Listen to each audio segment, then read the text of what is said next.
Sorry ভাই sorry, আমি ইচ্ছা করে টাকাটা খাই নাই। সমস্যা নাই।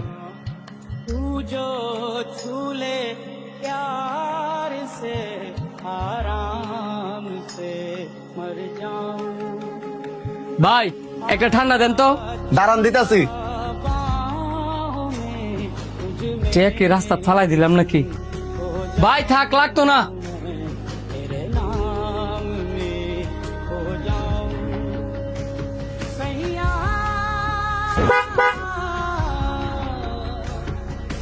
কিরে আর তুইলে তো স্টুকি করে লেলিলে, কি চিন্তা করে করে রাস্তা দাঁড়তেছিলি?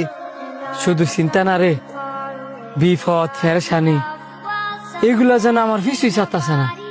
বিপদ যখন লাগে সব দিক দিয়ে লাগে, এটার একটা কারণ আছে।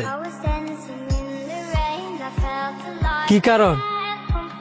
শোন, মানুষ যখন সৃষ্টিকর্তারে ভুলে যায় তখন সৃষ্টিকর্তা তাদেরকে বিভিন্ন ভাবে বিপদে ফেলায়া এটা বুঝাইতে চায় যে সৃষ্টিকর্তা ছাড়া তাদের কোনো উপায় নাই।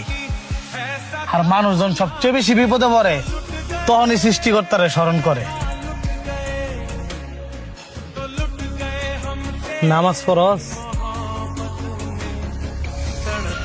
একটা কথা কই রাখ, বড় ধরনের বিপদ হওয়ার আগে আগে এখন গিয়া মসজিদে 2 রাকাত নামাজ পড়ে আয়, দেখবি বিপদও কাটবো, মনটাও শান্তি লাগবো। এখন নামাজ পড়াইতাম, আজানে তো দিছে না। নামাজ পড়তে গিয়ে আজান লাগে রে, অজু কইরা 2 রাকাত নফল নামাজ পড়ে আয়, যেটা কইছি এটা কর, তোর জন্যই ভালো হইব।